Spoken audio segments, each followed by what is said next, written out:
受到 AI 指引，咱台股最近是表現了真好，也毋过嘛出現有人會去借錢投資的情形，這是引起立委甲央行的關注。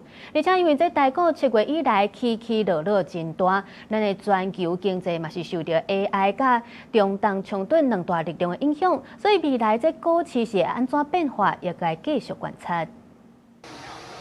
因為 AI 這產品伺服器的需求，台股的表現真好，但是剛好受到國際股市的影響，指數一開盤，先小看起71點，收落來到平盤震動整理。當來看7月初1到初9台股的走勢，嘛是起起落落。AI 半導體和伺服器這族群來帶領，指數中是挑戰新高。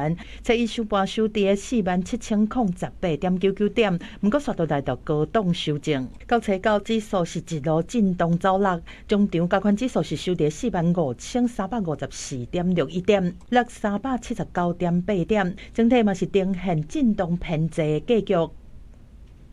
市場過度於集中 AI 的相關產業，對外資資金呢對匯市可能造成的挑戰跟衝擊，投資人的槓桿的運用的狀況。AI 的估價呢是不是太高？是這個股市呢股價呢是不是太高？是，這個都是一直國際機構他們也就是說你一直擔心。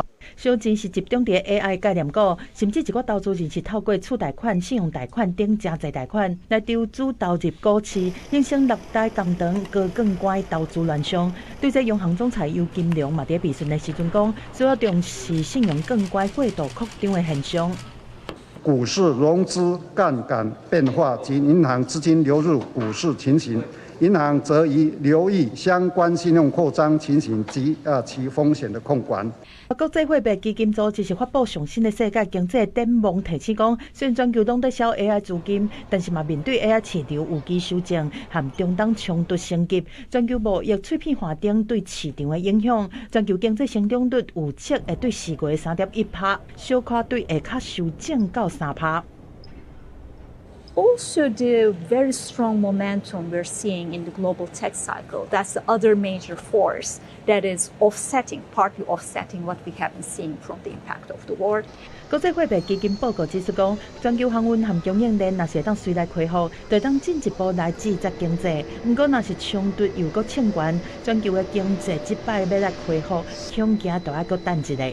記者綜合報道。